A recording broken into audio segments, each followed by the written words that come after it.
আসসালামু আলাইকুম, welcome back to my channel. আশা করছি আল্লাহর অশেষ রহমতে আপনারা সবাই ভালো আছেন।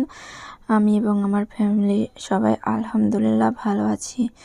তো অনেকদিন পরে আবার একটা ব্লগ ভিডিও নিয়ে আসছি। আর এতদিন আমি ব্লগ ভিডিও দিইনি, এর একটাই কারণ হচ্ছে আমার শাশুড়ি অনেক বেশি অসুস্থ হয়ে গিয়েছিল, যার কারণে আসলে ভিডিও দেওয়া হয় নাই। আর তাতেও দিনটা অনেক ছোট এখন। আসলে সব কিছু ম্যানেজ করতে পারতেছিলাম না, যেহেতু আমার ছোট ছোট দুইটা বেবি আছে, ওদেরকে সময় দিতে সংসার সামলায়। তাতেও আবার আমার শাশুড়ি অসুস্থ ছিল, যার কারণে কিন্তু আমি ভিডিও দিতে পারি নাই। তো সবচেয়ে বড় কথা হচ্ছে একটা মানুষের জীবনে সুস্থতাই সবথেকে জরুরি। তো সুস্থতা আল্লাহর বড় নিয়ামত। আল্লাহ চাইলে সব কিছুই করতে পারে। তো আসলে আমাদের সব কিছুর ঊর্ধ্বে সুস্থ থাকাটাই বেশি জরুরি। যখন যে অসুস্থ হয় তখন সেই শুধু বোঝে। তো যাই হোক, 2-3 দিন হাসপাতালে ভর্তি থাকার পরে কিন্তু আমার শাশুড়িকে বাসায় নিয়ে আসা হয়েছিল। তারপরে এখন মোটামুটি অনেকটাই সুস্থ আছে, আলহামদুলিল্লাহ। তো সবাই দোয়া করবেন আমার শাশুড়ির জন্য। আর আমার আজকের এই ভিডিওটি যদি আপনাদের কাছে ভালো লেগে থাকে তো অবশ্যই চ্যানেলটি সাবস্ক্রাইব করে পাশে থাকবেন। আর যারা অলরেডি সাবস্ক্রাইব করে দিয়েছেন তাদেরকে অসংখ্য ধন্যবাদ। তো এখানে দেখতে পাচ্ছেন যে আমি মুরগির গোশ ধুয়ে নিলাম রান্না করার জন্য, আর খিচুড়ির জন্য চাউলটাও ধুয়ে নিলাম। আর মুরগির গোশটা আমি সবসময়, মানে এটা হচ্ছে ব্রয়লার মুরগির গোশ, আমি সবসময় আদা রসুন আর হচ্ছে আদা রসুন জিরা পেঁয়াজ ব্লেন্ড করে এগুলো সাদা অবস্থায় আমি 10 মিনিটের মতো রান্না করে নিই। কারণ আমার কাছে যেটা মনে হয় এইভাবে রান্না করলে টেস্টটা অনেক বেশি আসে। তো আফিফার বাবাও কিন্তু এভাবে রান্না করাটা অনেক বেশি পছন্দ করে।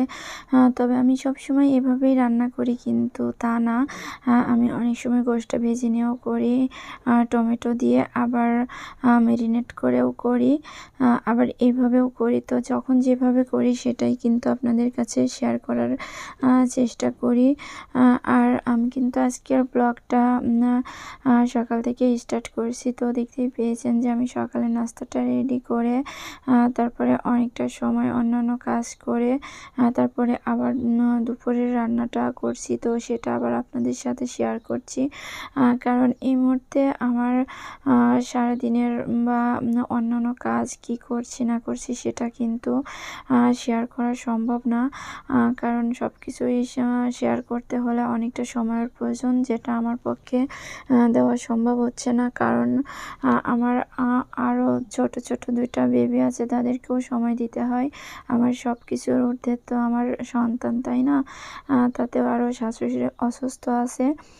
তো আসলে ওদেরকে সময় দিতে হয়। তো যাই হোক, অনেক কথাই বলছি।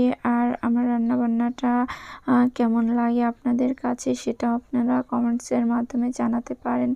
তো আমার আজকের এই ভিডিওটি যদি আপনাদের ভালো লেগে থাকে তো অবশ্যই চ্যানেলটি সাবস্ক্রাইব করে পাশে থাকবেন। আর যারা অলরেডি সাবস্ক্রাইব করে দিয়েছেন তাদেরকে অসংখ্য ধন্যবাদ। আর প্লিজ কেউ লাইক দিতে ভুলবেন না, এবং আমার ভিডিওটি কেউ টেনে টেনে দেখবেন না।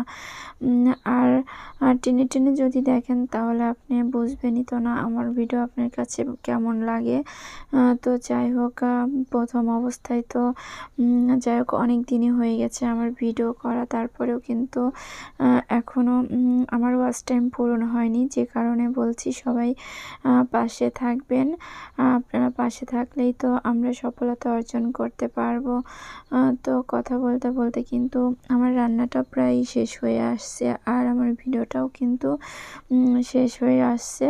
তো সবাই ভালো থাকবেন, সুস্থ থাকবেন, আমাদের জন্য দোয়া করবেন, আমরা যেন সবসময় ভালো থাকি। আর স্পেশালি আমার শাশুড়ির জন্য একটু দোয়া করে দিবেন সবাই, কারণ উনি এখন অনেক বেশি অসুস্থ, তবুও একটু সুস্থ হয়েছে এখন। তো সবাই ভালো থাকবেন, সুস্থ থাকবেন। আসসালামু আলাইকুম। আর নেক্সট ভিডিও দেওয়ার জন্য আবার চেষ্টা করব তাড়াতাড়ি করে। তো আমার রান্নাটা কেমন হয়েছে সবাই কমেন্টসের মধ্যে জানাতে পারেন। বাই।